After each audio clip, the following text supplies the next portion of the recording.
안녕하세요. 이베스트 투자증권의 염승환 이사입니다. 계좌를 신규 개설한 고객님께 요약집 주식 상품권 10달러를 드리는 이벤트를 진행합니다. 영상 하단 더 보기란을 통해 많은 참여 바랍니다.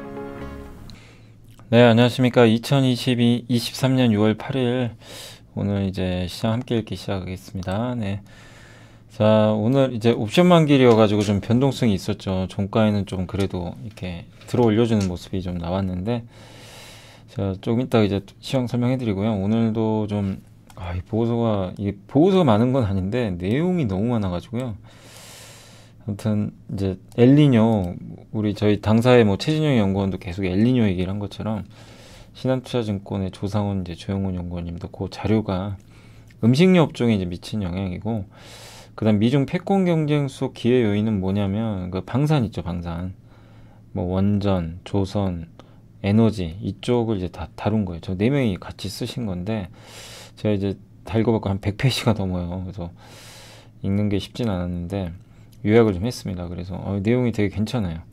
그리고 저 KB증권의 하인한 연구원님이 한 몇 주 계속 그 종합상세 얘기를 많이 하셨죠. 근데 그거 이제 완성된 거를 다 이제 적어주셨고 어제 나온 건데 이제 제가 읽어보고 오늘 지금 요약을 했습니다. 요새 뭐 포스코 인터가 난리가 났죠. 그래서 뭐 아무튼 종합상사도 경기 민감주의 사실 대표 주자인데 관심이 계속 필요할 것 같고 또 한미약품이 요새 이제 주가 좋은데요. 그 내용하고 주성 엔지니어링 이제 잠에서 좀 깨야 된다. 아비코전자 DDR5 모멘텀이 있고요. 현대그린푸드 뭐 실적 좋고 주가는 싸니 좋은 주식 아니냐. 마지막으로 미래에셋의 박강래 연구원님은 이제 요 제목은 뭐 이렇게 돼 있지만 이게 뭐냐면 그 호주랑 캐나다가 금리 인상 있잖아요. 그거에 대한 내용이 있으니까 한번 언급을 드리겠습니다. 자, 오늘 이제 첫 번째로 제가 좀 보여드릴 이 보고서는 그 이제 음식료 관련된 건데 엘니뇨 이제 우리 라니냐 공부해봤죠. 그래서 엘니뇨는 평년 대비 높은 거고 라니냐는 낮은 건데 계속 라니냐였거든요. 근데 이제 이게 소멸하고 올해 엘니뇨 온다 뭐 이 얘기인데 특히 슈퍼 엘니뇨 2도 이상 해수면 온도가 요 가능성도 있는 것 같아요. 그래서 100년간 3번인데 엘니뇨가 부상하면 이제 인도, 중국, 동남아 강우량 줄고 뭐 가뭄 생기고 작황이 안 좋아지는 거죠. 근데 과거 사례를 보면 꼭 엘니뇨 발생했다고 곡물 가격이 다 오르거나 그런 건 아니래요. 안 그런 적도 있고. 예. 그래서 미친 영향은 제한적일 수도 있다. 이 내용이고 그래서 곡종별로 차별화된다. 그러니까 저희 당사에서 소프트 곡물이라 그러죠. 뭐 원당, 그러니까 사탕수수, 커피 이런 거에는 안 좋죠. 이런 거는 그러니까 이런 거 작황에는 안 좋으니까 이쪽은 가격이 오르겠죠. 그래서 최근에 원당 가격 많이 올랐잖아요. 그래서 음료 회사들한테는 좀 부정적일 수 있는 거고 오히려 이제 밀이나 이런 옥수수 이쪽은 공급 과잉에다가 지금 이제 라니냐 끝났고 그래서 가격이 지금 계속 빠지고 있어요. 근데 반면에 그 원당 커피 코코아 요거 이제 소프트 상품이라고 그러죠. 엘니뇨 직격탄을 맞으면서 이쪽 그러니까 저희 당사가 얘기했던 거랑 거의 좀 똑같은 의견이신 것 같아요. 그러니까 지금 이제 돌아가는 게 결국엔 그 소프트 곡물 쪽이 가격이 오르면서 그쪽을 원재료로 쓰는 업체들한테는 좀 부담이고 반면에 뭐 밀이나 그죠 대두, 옥수수를 원재료로 쓰는 음식료에서는 오히려 좋은 거죠. 왜냐면 이제 그쪽이 가격이 떨어지니까. 공급 측면에서는 어쨌든 이제 미국 파종 면적은 확대되고 중국의 돼지 사육도 수도 크게 늘 것 같진 않아서 수요도 좀 부진해서 원당 제외한 곡물은 꺾인다. 요게 내용입니다. 그리고 수요가 덜 위축될 수 있는 품목을 영위하는 음식료에서 좋은 게 대표적인 게 정크푸드 라면과 과자 같은 거 있잖아요.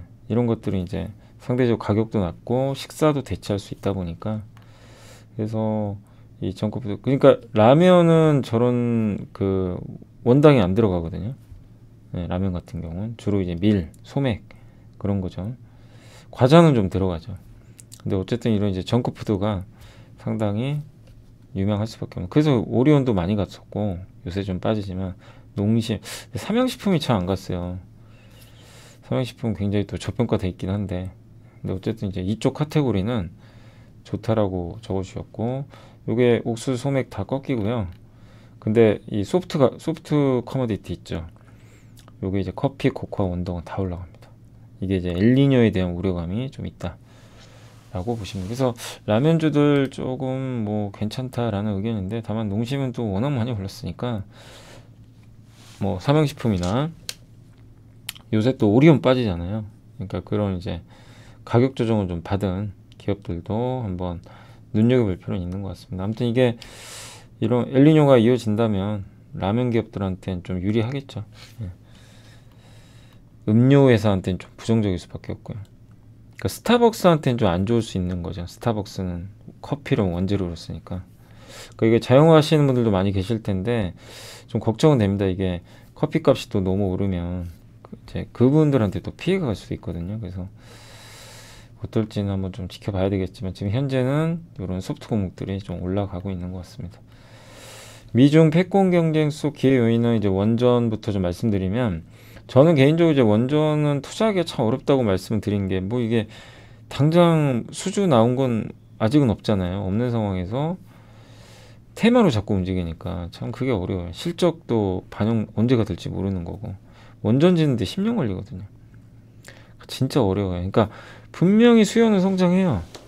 전 세계적으로 보면 뭐 원전 이제 안 하는 뭐 독일 같은 국가도 있지만, 한국도 탈원전 끝냈고 미국도 짓는다고 하고, 영국 뭐 프랑스 저기 뭐 동유럽 할 것 없이, 그러니까 이제 성장은 맞는 업종인데 그 성장이 숫자로 나와야 되는데 그게 좀 참 안 보이죠. 그래서 투자하기가 너무 어려워요.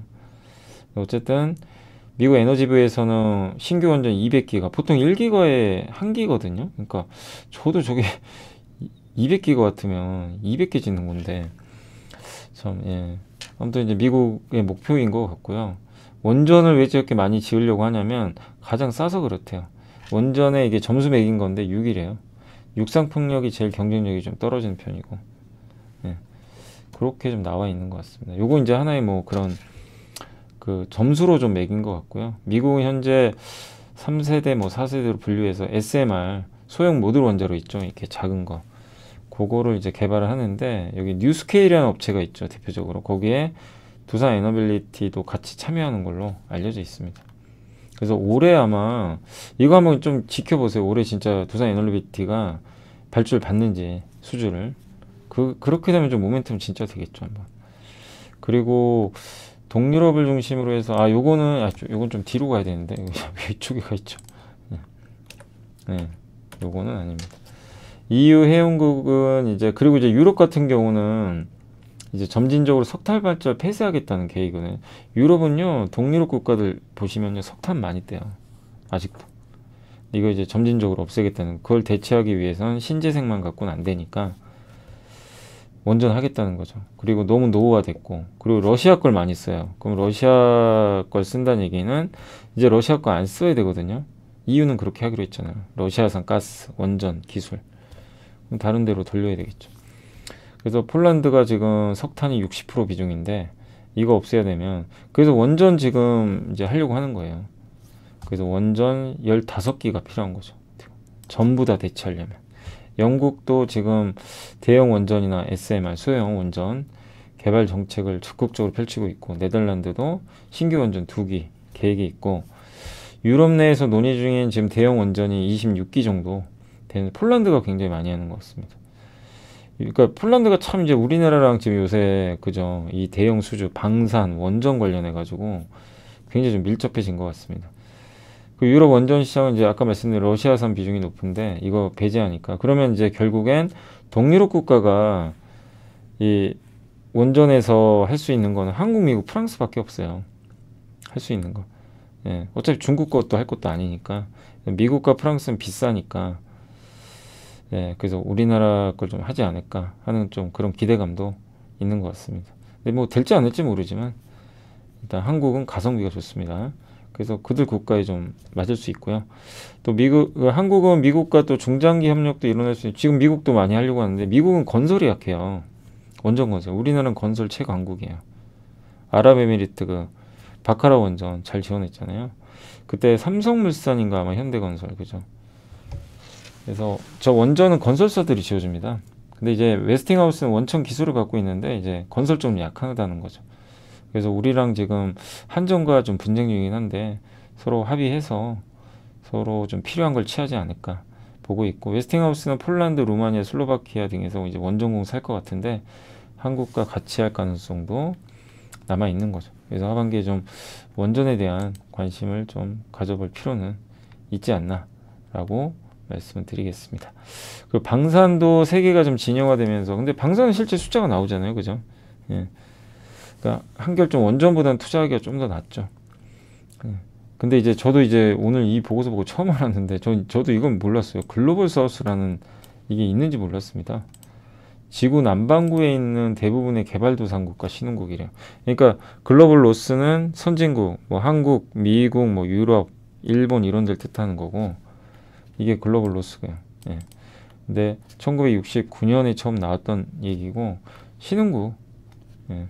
중국을 제외한 뭐 개발도상국을 의미하기도 하는데, 글로벌 노스 선진국이 차지하는 거는 42%, 점점 비중 줄고요. 중국은 21, 러시아까지.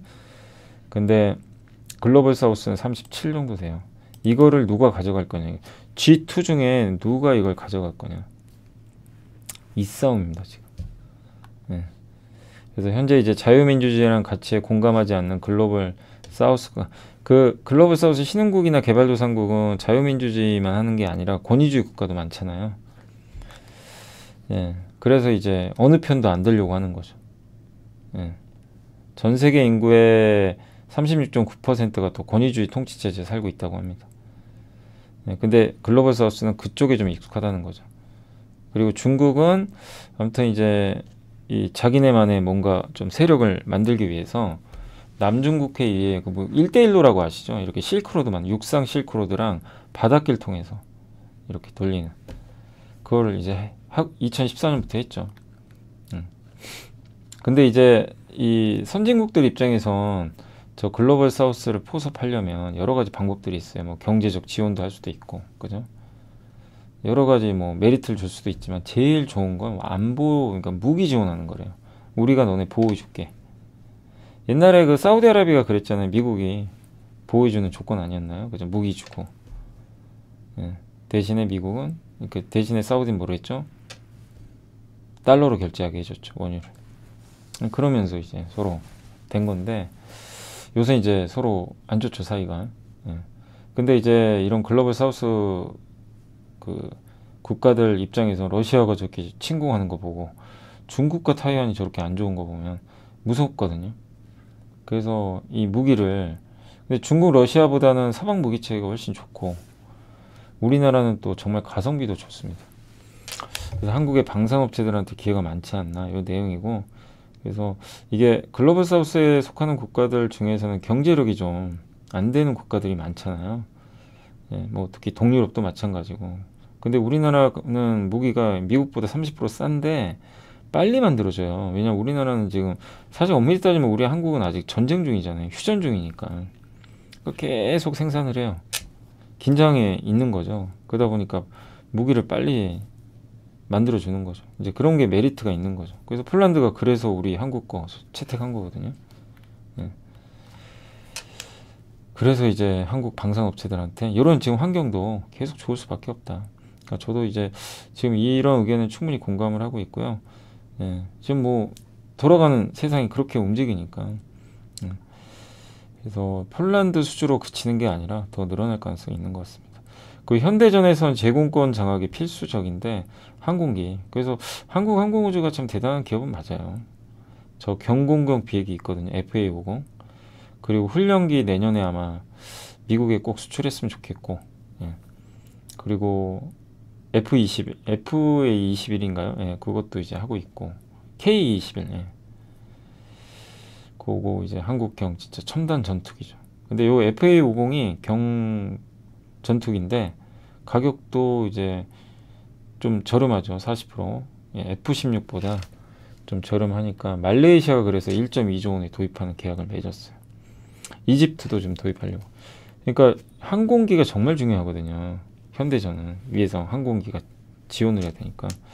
그래서 한국 항공우주의 가치는 점점 커질 수밖에 없는 것 같아요. 다만 좀 안 쌉니다. 좀 비싸죠. 그게 좀 단점이지만, 예, 아무튼 뭐 충분히 한국 항공우주도 그런 매력은 있고요. 그 다음 K9 자주포, 이거 하나 에어로스페이스죠. 예, 자주포. 요게 이제 호주 레드백 뭐 장갑차 그런 부분도 있고 한데, 아무튼 뭐 자주포 쪽도 좀 잘 됐으면 좋겠고, 예, 폴란드 아무튼 수출됐고, 예. 자, 그리고 이제 천무 MLRS, 천무는 이제 그 하이마스라는 거 아세요? 미국에 이렇게 딱 이렇게 해가지고 바주카포 같은 건데 미사일 쏴가지고 전차 요격하는 거예요. 그게 정말 어마어마했습니다. 정밀 타격 해가지고 거기에 첨단 반도체 들어가 있잖아요. 그래서 그냥 러시아 무력화 시켜버렸죠. 예, 이제 그런 이제 거랑 비슷한 거죠. 그래서 하이마스보다 가격은 좀 저렴하긴 한데 신속하게, 아 그게 맞나요? 하이마스가 이건가? 제가 이름이 좀 헷갈려서 아무튼 신속하게 대량 도입이 가능하고 로켓은 서로 호환이 된다고 합니다. 가격은 싼데 하이마스가 560만 달러, 천무는 30억 수준이니까 어떻게 보면 이제 그 가격 경쟁력은 저도 좀 충분하다라고 좀 보고 있고요. 그래서 이 하이마스가 이번에 아무튼 이제 요거네요. 하이마스가 잠시만요. 제가 한번 찾아봤는데 요게 이제 차에 실어가지고 쏘는 거. 요거는 제블린. 제 이름이 제블린이 요렇게 이제 바주카포처럼 딱 해가지고 하는 거고, 뭐죠? 현무인가? 예, 아마 그럴 거예요. LIG 넥슨이 하는 거. 천무는 여기 이제, 예, 제가 한번 보여드릴게요. 요게 천무거든요, 요게. 예. 요게 천무입니다. 요거. 요게 이제 하이마스, 그죠? M14. 네, 여기 있네요. 이렇게 돼 있어요. 여기 차에서 이렇게 발사하는 거. 저걸로 이제 막 전차 잡고 그런 거죠. 네. 근데 천무도 비슷하게 생겼고. 근데 저거 이제 천무는 저기 그 LIG 넥소니아입니다. 근데 가격은 더 저렴하니까. 근데 성능은 비슷하고. 화력은 2배. 화력은 2배래요, 오히려. 근데 이 부분도 상당히, 네, 우리 한국한테 좀 가성비가 있는 게 아닌가. 그리고 K2 전차, 이건 현대 로테미아죠. 1000대 K2 전차 도입할 계획이고, 루마니아가 K2 전차 도입을 검토 중에 있고, 좀 아쉬운 게 노르웨이는 독일 거로 갔죠. 그건 좀 아쉽지만, 그래서 방산도 관심을 좀 가져보자는 그런 내용이고요. 조선은 이제 어제도 최강식 연구원님의 그 엄청나게 긴 보고서를 한번 정리 다 해드렸는데, 간단히 하겠습니다. 뭐 비슷한 내용도 있고, 아무튼 LNG선 좋고 후판 가격 떨어져 수익성 좋아질 거고, 핵심은 미국 LNG 수출량 계속 늘어난대요. 예, 2015년 50만 톤 수출하던 국가가 7,750만 톤까지. 이렇게 많이 하니 이거 LNG 운송선이 얼마나 많이 필요하겠어요. 그리고 최근에 또 이제 최종 투자 결정이 내려졌대. 이런 프로젝트, LNG 프로젝트거든요. 이런 게 늘어나면 LNG 선 많아지고, 그것도 시추하고 막 이런데 필요한 파이프. 그러니까 이제 성강랜드나 태광한테도 좋죠. 피팅해서. 예. 조선만 얘기하는 게 아니라 그럴 수 있죠. 그래서 역대급 근데 LNG선 수주에도 이걸 투기성으로 발주하는 게 아니라 실제 그 운송계약 저런 것 때문에, 그러니까 이게 변동성이 낮아지는 거죠. 투기적인 발주는 업황이 꺾여버리면 이제 굉장히 부메랑이 되거든요. 근데 그건 아니고요. 또 중국도 지금 웬만한 이제 좀 중국에 잘하는 업체들, 후동중화 같은 경우 여기도 슬롯이 다 찼대요. 한국처럼 많이 찼다고 합니다. 그럼 중국의 주요 조선사가 중국에는 이제 해외 업체들이 봤을 때 맡길 만한 데가 많진 않아요. 근데 이제 저런 후동중화 같은 데가 차버리면 다시 그 물량 한국으로 돌아와요. 그래서 한국을 보고 한국이 남아있어 한국으로 발주를 쳐버려요. 그래서 어제 보고서 기억나시죠? 현대중공업의 그 IR 할 때 실적 발표할 때 거기 이제 관계자 분이 이제 질문 답변해서 좋다. 중국이 저렇게 수주 많이 하는 거 슬롯 찬 거 괜찮다. 우리한테 돌아올 거다. 근데 그 얘기가 여기도 나와 있는 거죠. 그리고 그러면 수주 못 받은 중국 회사들한테 주는 거 아니냐? 근데 거기는 이제 못 믿는다는 거죠. 믿고 못 하니까. 그 비싼 배를 아무한테나 주겠습니까, 그죠? 그래서 이 부분도 좋을 수밖에 없고, 또 미국산 LNG 수출 확대에도 카타르, 말레이시아 뭐 이런 데도 계속 늘어나고, 그래서 계속해서 또 거기다 요새 이제 메탄올 뭐 선박 얘기도 나오고 뭐 많죠. 조선은 친환경 선박, 예. 그리고 노후 선박 다 교체해야 되고, LNG선 중에서도 옛날 방식 이게 36%나 되고, 또 한 가지가 요즘에 그 해양 플랜트 관련해서 LNG선을 이제 개조를 해요. 노후화된 개조해 가지고 거기서 액화하거나 이런 거죠. 기화하거나 이렇게 하거든요. LNG 그 배에서 직접 해버리는 거예요. 터미널 역할하는 거죠. 그 수요가 많아지고 있대요. 예, 그러니까 LNG선 신규 수요 증가, 교체 발주 이런 것들이 맞물릴 것 같고, 한국을 괴롭혔던 게 해양 플랜트고, 요새 해양 플랜트는 중국도 많이 쫓아왔대요. 근데 가스 기반 플랜트는 한국이 우위라고 합니다. 대표적인 게 델핀 미드스트림. 어제 설명드렸죠. 삼성중공업. 육상에서 천연가스나 원유 캔 거를 가져다가 바다에서 바로 정제를 하거나 액화시켜 가지고 배에 실어 가지고 운송시켜 버리는 거. 왜 그걸 하느냐? 싸니까. 원가 절감. 이걸 하는 회사가 삼성중공업. 근데 이 내용은요, 혹시 기억하시는 분들 계실지 모르겠는데, 델핀 미드스트림은 제가 기억하기로는 작년 가을인가요? 대신증권에서 나왔던 피팅 자료가 있어요. 제가 기억이 나요. 거기. 그 피팅 주목해야 된다. 해양 플랜트나 이런 게 커질 거다, 생각보다.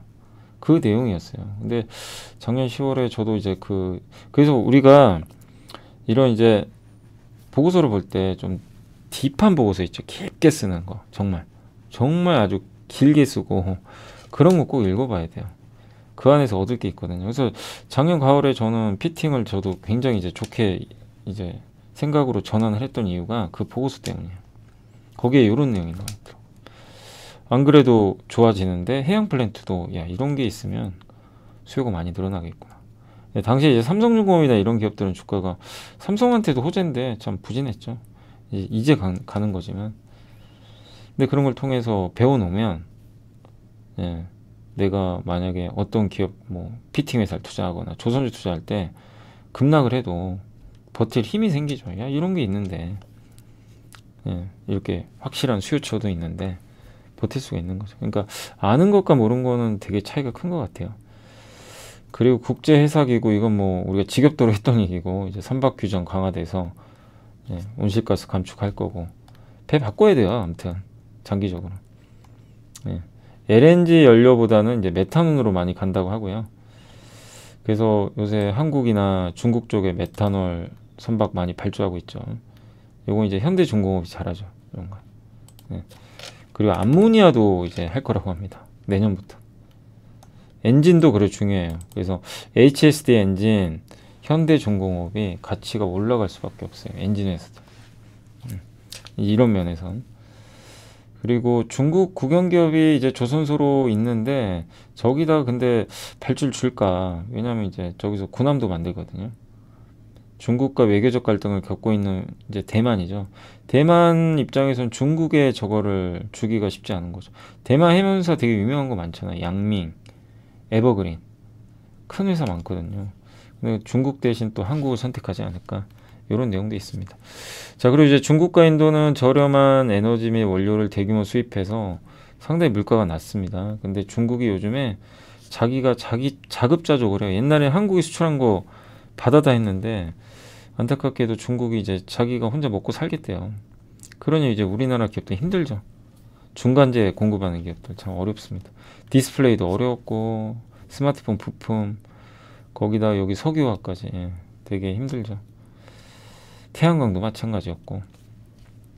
그래서 아직은 좀 석유화학이나 이런 이제 에너지 쪽, 이쪽 관련해 가지고 중국이 그런 쪽으로 가니까 결국 이제 미국 중심으로 보자는 얘기 같고요. 미국에 공장 짓는 회사들, 온쇼어링이라고 그러죠. 그래서 그러면 미국의 세액공제 받을 수 있잖아요. 그래서 그런 기업을 좀 보자. 그래서 이제 여기서는 하나솔루션을 좀 유망 기업으로 정해 주셨습니다. 그래서 그거 좀 참고하시면 되겠고, 아마 보조금으로 26년에 한 1조 원 정도 받지 않을까 이렇게 전망하고 있고요. 요게 이제 요 보고서에 나왔던 기업들 커버리지 한 거고요.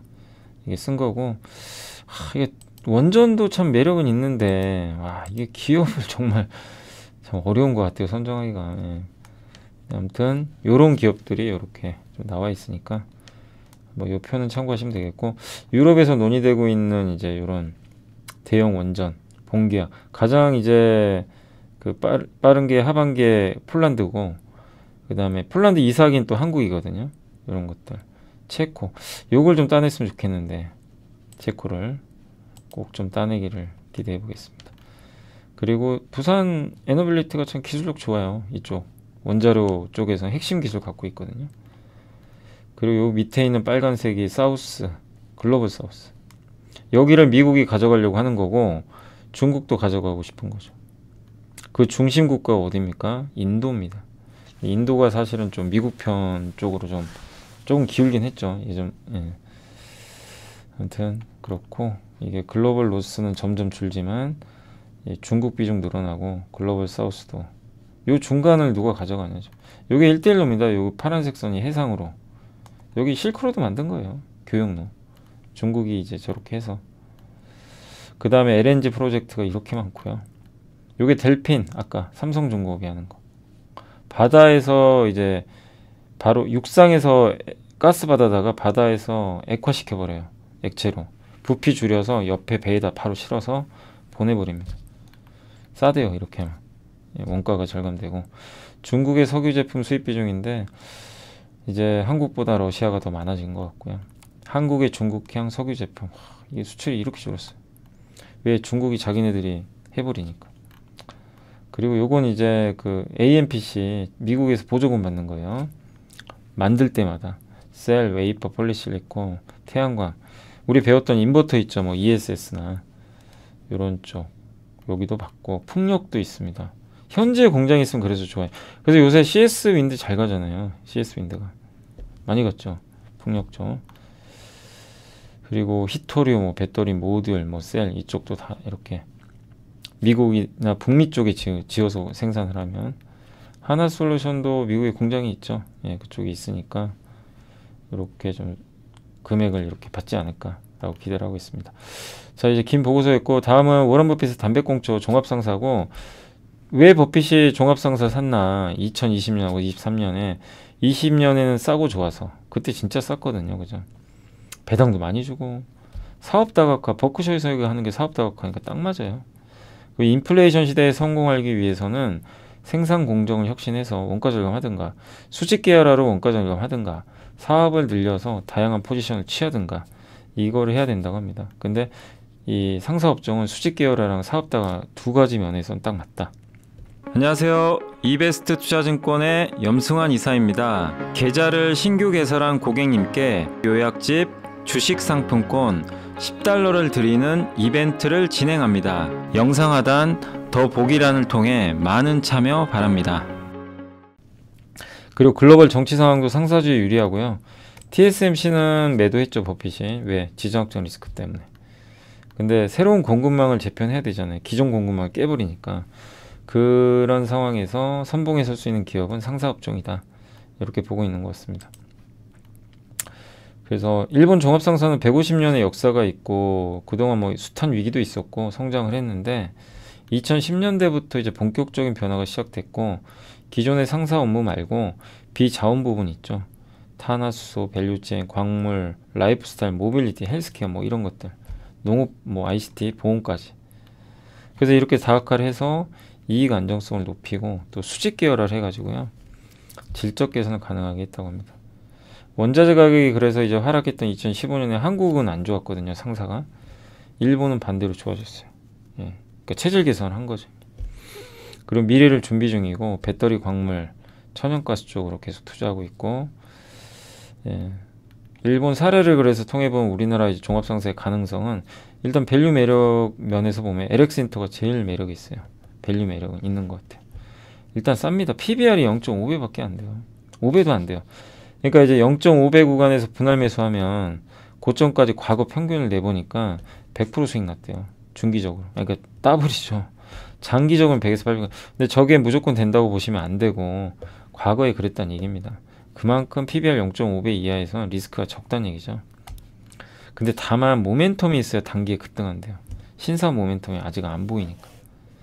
현대코퍼레이션은 비슷하게 쌌는데 모멘텀은 좀 떨어지고, 포스코 인터내셔널은 싸지는 않죠, 아주.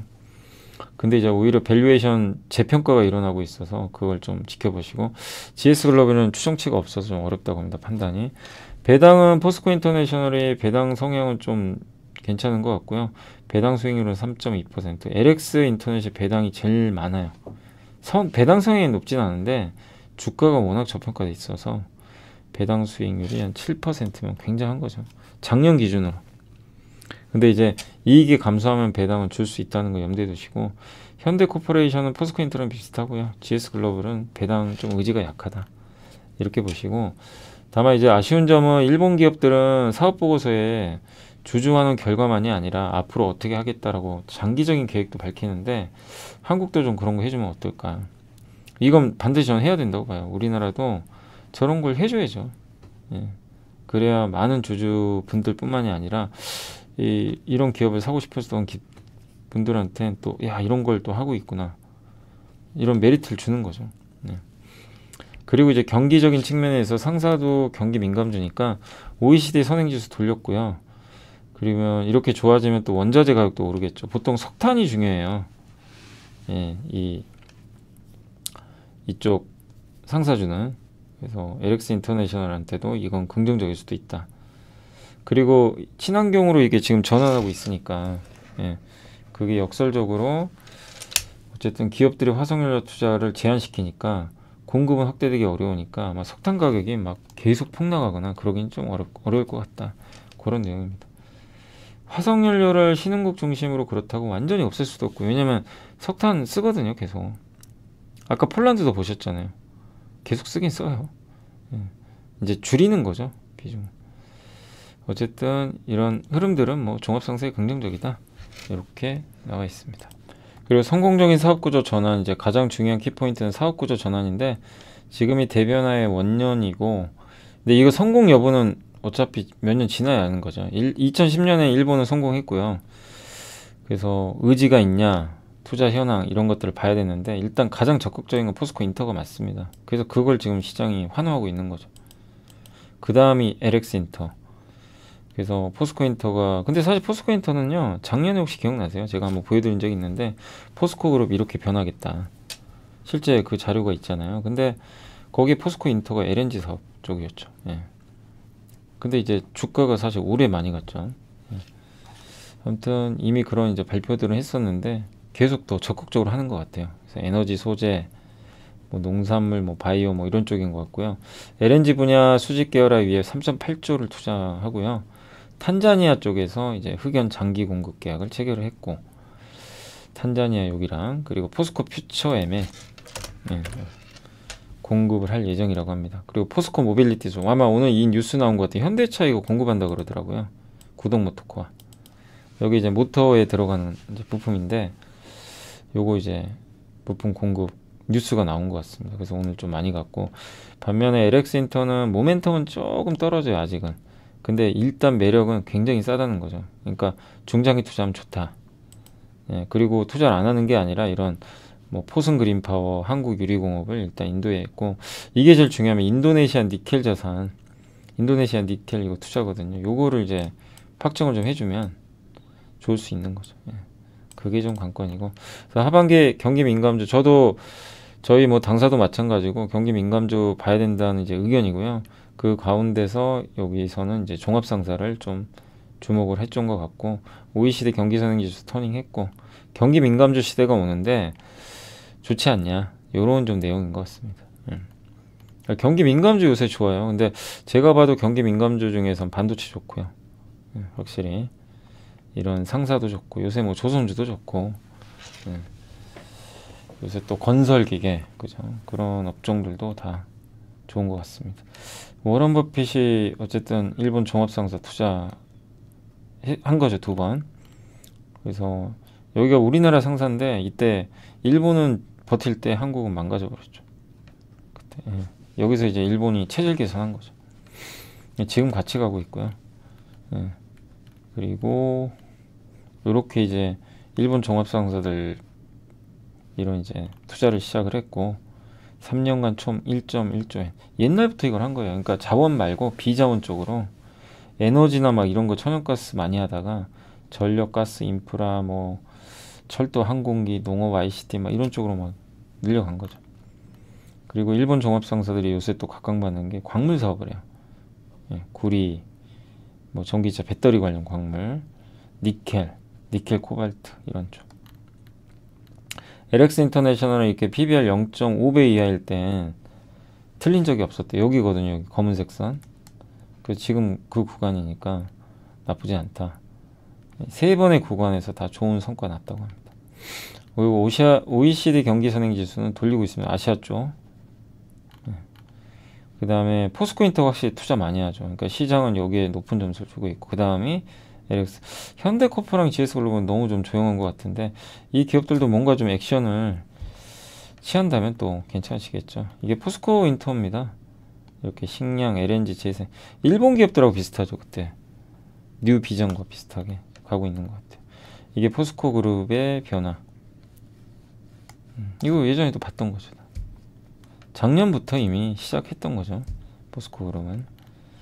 LX 인터내셔널도 지금 신규 사업 니켈, 지금 이제 그 인도네시아 니켈 자산 인수인데 요거 좀 해주면 좋고, 친환경 발전, 포승 그린파워, 이게 수력발전소 쪽인 것 같고요. 그 다음에 친환경 소재, 물류부동산 이쪽으로도 다각화를 하고 있습니다. 한미약품은 유럽 가나케에서 비알코올성 지방간염 치료제거든요. 이게 이제 지방간이 많아지는 거죠. 그래서 그거를 이제 개선하는 치료제를 공고를 했거든요. 근데 이 비교군과 비교해봤더니 굉장히 좀 감소를 많이 했다고 합니다. 압도적인 지방간 감소율. 그 수치가 나와 있습니다. 감소율이 72.7, 경쟁 제품 42.3. 그래서 신약 가치도 어쨌든 이렇게 봤을 때는 좀 증가할 가능성은 최소 1조 이상 평가 가능할 것 같고, 그리고 한미약품은 지금 신약 가치 제외하면 경쟁사 대비해서는 좀 낮은 상태고, 밸류가 CMO 있죠. 위탁 생산도 밸류가 일단 그 아직은 반영됐다고 보긴 좀 어려운 것 같다. 이렇게 보고 있습니다. 그래서 멀티플 할증, 주가 재평가는 좀 필요하지 않나 하는 의견인 것 같습니다. 아무튼 신약 임상 지표가 잘 나왔기 때문에 이 점은 상당히 긍정적이지 않을까. 그러니까 요새 주가 올라가는 건 아마 이제 요런 신약에 대한 기대감이 있다라고 보시면 되겠고, 주성엔지니어링 이제 잠에서 깰 시간이다. 고영민 신현재 연구원님이 2분기 실적은 저점으로 판단하고 있는데, 업황 이미 이제 반등 구간 진입했죠. 하반기 또 반도체 실적 변수도 있는데, 일단 2분기 실적을 좀 바닥으로 보고 있고요. 3분기부터 실적이 좀 급반등할 걸로 좀 보고 있는 것 같습니다. 또 중화권 고객사용 매출 인식 스케줄 수주 시점 감안하면 하반기에 더욱 좀 집중하자. 하반기가 더 낫다. 뭐 이런 내용인 것 같고, SK하이닉스 실적 개선 속도가 DDR5, HBM 등 효과로 업황 대비 좀 빠르게 보이지 않을까 하는 그런 예상도 해줬습니다. 그러니까 하이닉스가 좀 중요해요. 주성은 하이닉스에 많이 납품하거든요. 중국 쪽하고. 그러니까 이제 하이닉스가 주가가 좋으면 주성한테도 좋은 거죠. 그리고 태양광 원래 하고 있죠. 근데 태양광 쪽도 계속해서 이제 중국 쪽인데 이게 수주가 늘어나는지 지켜봐야 되겠습니다. 하이케이 이제 증착 있죠. 하이케이 소재 있죠. 요거 증착할 때 쓰는 장비가 뭐라 그랬죠? ALD 장비. 이걸 입혀줘야죠. 하이케이 소재를 반도체 커패시터에 발라줘야 되는데, 그 발라주는 장비가 이제 ALD 장비죠. 그래서 그거를 이제 하이닉스에 납품하고 있는 걸로 알려져 있습니다. 그 굉장히 필수적인 장비죠. 그래서 하이닉스가 좀 살아나면서 좋은 분위기로 가지 않겠냐는 그런 내용인 것 같습니다. 15,000원 이하가 무릎 정도 돼요. 사실 지금 17,000원이니까 뭐 지금 가격도 비싸지는 않은 거죠.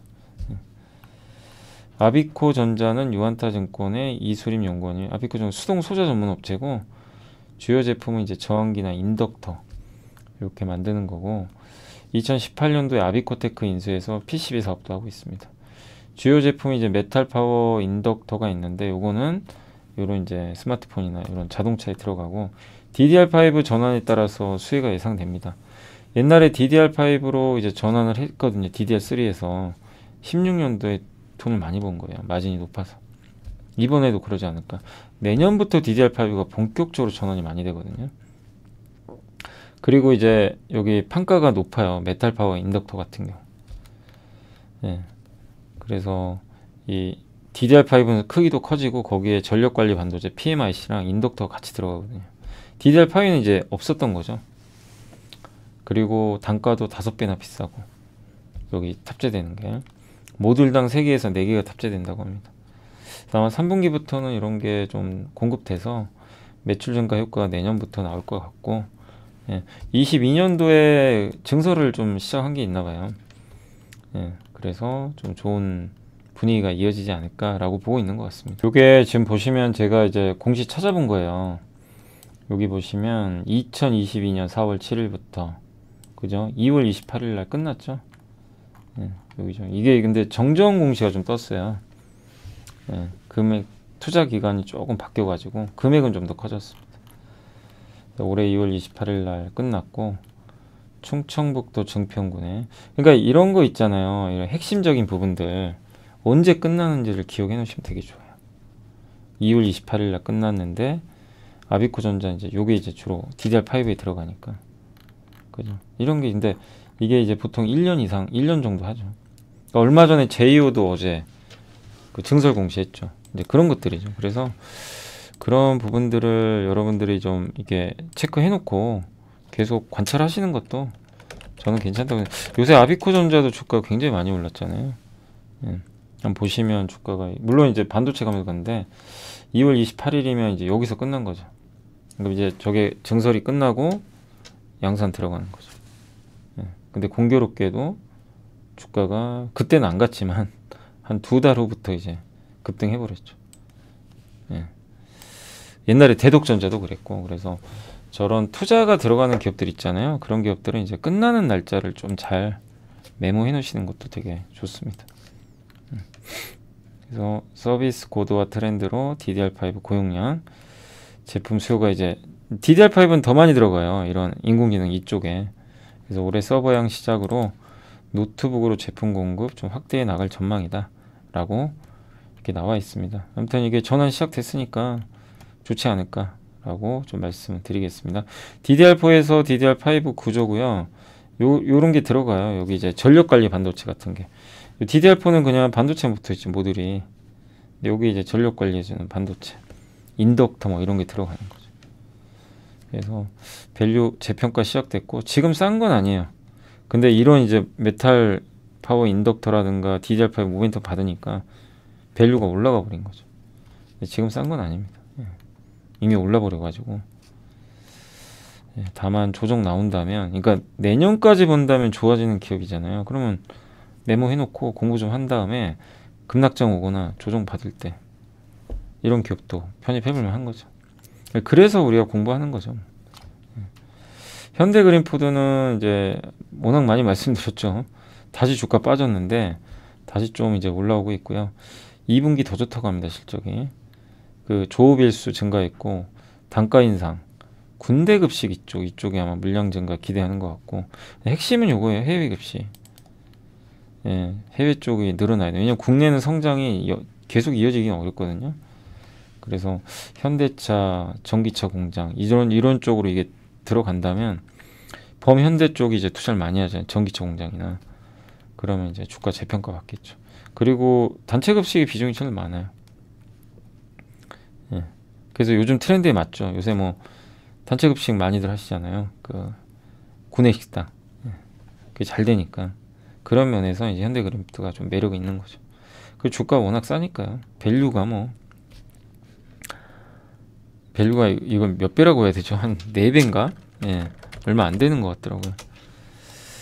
그래서 다시 요즘에 주가는 11,000원대까지 왔다가 올라가는데 12,000원 이하는 좀 매력 있지 않나 생각하고, 마지막으로 호주 캐나다 중앙은행 예상 깨고 금리 인상했는데, 이게 이유가 이제 긴축으로 선회한 게 아니라 이거예요. 고물가가 자꾸만 장기화 하잖아요. 물가가 쉽게 안 잡히고 하면 사람들 머릿속에 고물가가 그냥 고착화돼 가지고 실제 물가가 올라 버린대요. 이걸 기대 인플레이션이라고 그러죠. 사람들이 생각하는 인플레. 이걸 잡아줘 버려야 된대요. 인플레 꺾인다 잡아줘야 되는데, 그래서 지금 호주랑 캐나다 보면 호주 캐나다가요 물가 올라 버렸어요. 갑자기 한 번 더. 그러니까 한마디로 물가 잡으려고 기대 인플레 꺾으려고 금리 인상해 버린 겁니다. 근데 누구도 예상 못했죠. 예. 근데 어쨌든 저런 기대 심리를 꺾어야 된다고 합니다. 그래서 여러 가지 방법이 있는데 나 금리 인상할 거야 막 이런 거 있죠. 그다음 외환 시장에 나 개입할래. 실제 하는 건 아닌데 공포 효과를 좀 주는 거죠. 포워드 가이던스 우리 이렇게 하겠다. 근데 그게 안 통하면 진짜로 올려버리는 거죠. 그러니까 이번에 그냥 올려버린 것 같아요. 경기도나 좀 부작용 있을 수 있지만 그래서 매파로 전환된 게 아니라 시장의 메시지를 확실히 주는 거. 우리 금리 인하 안 하고 물가 잡힐 때까지는 계속 이 방향 그대로 간다. 근데 왜 자꾸만 금리 인하 기대를 하냐? 물가 잡힌 것도 아닌데 약간 이제 이런 뉘앙스 같아요. 근데 이제 미국은 좀 다르다. 미국은 근원 물가랑 지금 기준금리랑 벌어져 있어요. 물가가 더 낮아요. 금리가 더 높고. 그럼 금리를 계속 올릴 이유가 없어요. 예. 근데 호주는 보세요. 물가가 훨씬 높아 있죠. 금리보다. 예. 그러니까 이제 이거 잡으려고 여전히 안 떨어지거든요. 그 다음에 이제 지금 만났어요. 캐나다는 이제. 근데 또 선제적으로 한번 한 거죠. 근데 미국은 이미 저 기준금리가 위로 올라가 버렸어요. 근원 물가보다. 그리고 끈적끈적한 서비스 물가 꺾였으니까. 그래서 미국이 긴축으로 계속 더 선회하기는 않을 것 같고, 다만 인내심은 좀 필요하다. 그러니까 금리 인하까지는 좀 너무 기대하지 말자. 다만 그렇다고 여기서 저기 호주랑 캐나다 올렸다고 계속 올린다. 이렇게까지 볼 건 아니다라는 또 그런 의견이 아닌가라고 일단 말씀드리겠습니다.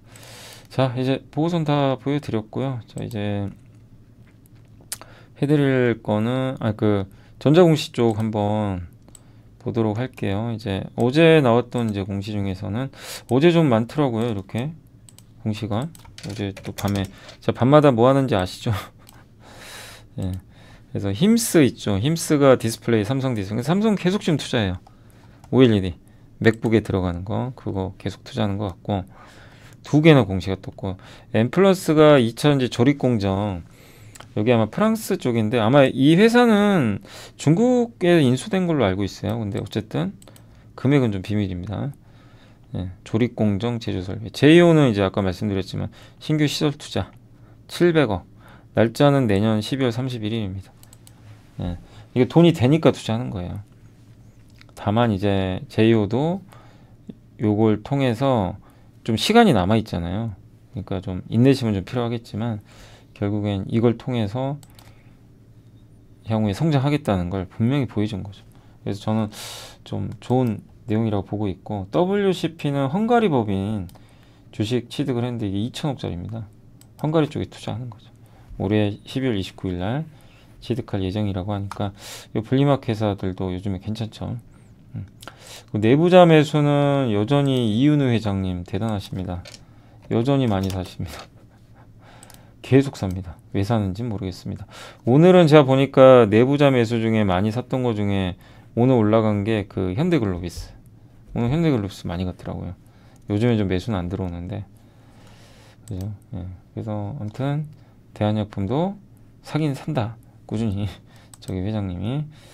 자, 그렇게 해서 일단 마무리를 하겠습니다. 그리고 오늘 일단 이제 시장 한번 이제 정리 한번 해드릴게요. 오늘은 이제 옵션 만기일이었는데 증시가 종가에 그냥 들어 올려버려 가지고요. 동시효과에 보시면 동시효과거든요. 갑자기 올라갔어요. 여기서 확 올라갔죠. 예. 그래서 오늘 막판에는 좀 잘 버텼다. 시장 정말 강해요. 예. 옛날처럼 뭐 무너지는 시장이 아니고 잘 버팁니다. 오늘은 일단 이제 그 외국인들이 많이 좀 팔았는데 3,900억 정도 팔았고 주로 판 거는 전기전자를 팔았고 기계업 쪽은 좀 샀습니다. 그래서 오늘은 좀 외국인들은 매도 쪽이었고 외국인이 막판에 던진 거를 기관이 받아버렸어요. 그게 오늘의 좀 차이점이었습니다. 오늘 섹터로는 종합상사 아주 포스코인터가 난리가 났어요. LX인터도 갔네요.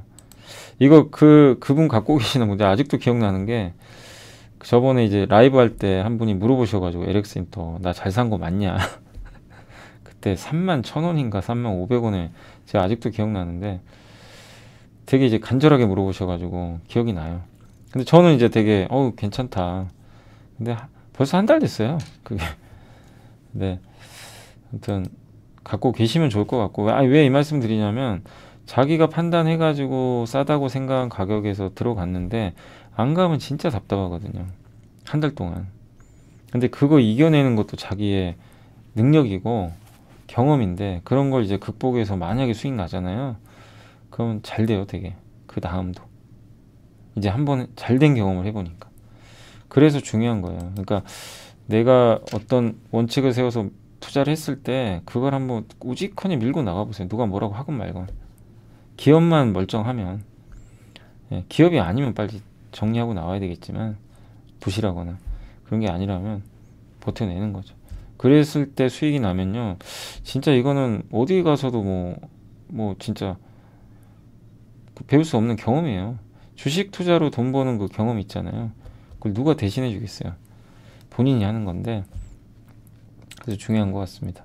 포스코 인터는 이미 저 세상 가버렸고, 예, 우리가 옛날에 이거 21,000원대에서 막 봤었죠, 한번. 그때는 되게 쌌었죠. 근데 벌써 이렇게 주가 많이 갔고, 그러니까 LX 인터도 좀 뭔가 반격을 하려면 그건 좀 필요합니다. 약간 투자 더 공격적인 그런 게 나올지는 한번 지켜보시고, 오랜만에 재택근무는 모르겠고요. 미용 의료기기 오늘 좋았네요. 루트로닉, 클래시스, 메디톡스. 손해보험도 요즘에 좋아요. 요새 삼성화재. 저는 개인적으로 이제 우선주 배당을 많이 주니까.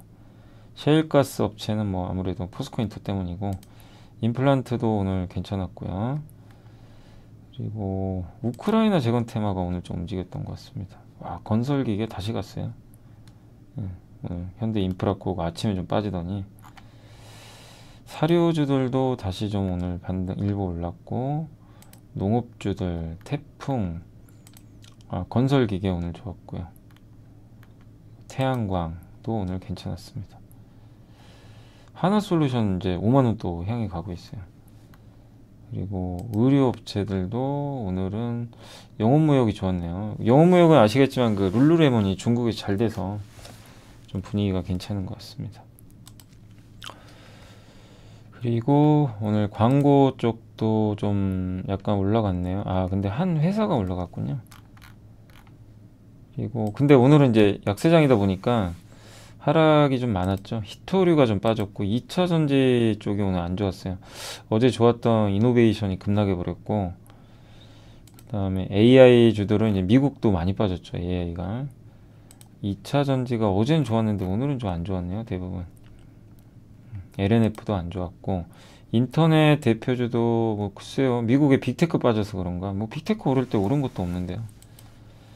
예, 뭘 올랐어야지 참 그럴 수 있는데 오른 건 없는데 빠졌고, 어제 그 AR 관련주들 막 세코닉스도 그렇고 다 급락해 버렸죠. 근데 이유는 아시겠지만 그것 때문에 좀 기대감이 있다가, 예, 근데 어차피 애플 뭐 제품 비쌀 거 알고 있었고, 저는 중요한 게 방향성이에요. 이제 이 시장 커진다고 보고 있어요. 단지 애플이 출시했다고 지금 당장 뭐 엄청난 수주를 받고 그건 아니거든요.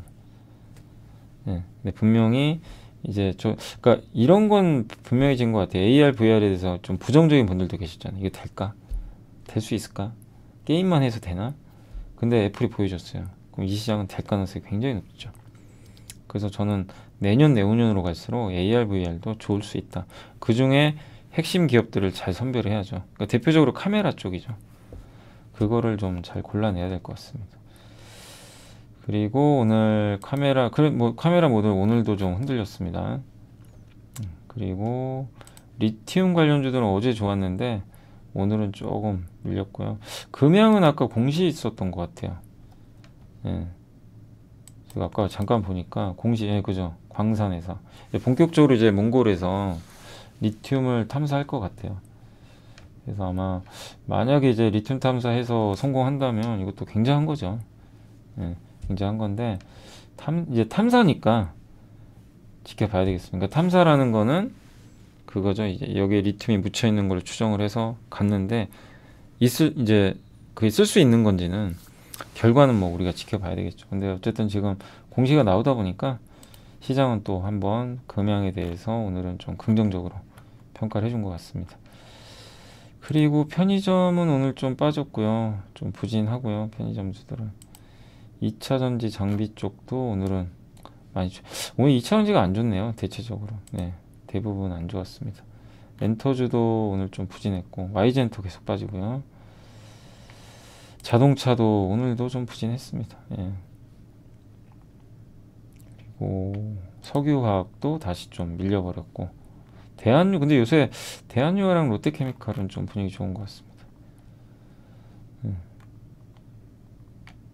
그리고는 예, 마지막으로 시총 상위겹만 좀 보고 마무리를 일단 하도록 하겠습니다.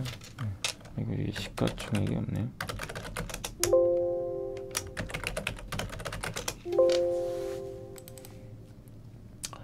자, 그래서 이제 오늘 시가총액 상위 기업들은 그 좀 하락 종목이 많이 있었죠. 오늘은 코스피가 좀 빠지다 보니까 코스닥하고 주요 2차 전지가 많이 빠졌고요. 인터넷 이쪽이 좀 안 좋았습니다. 오늘은.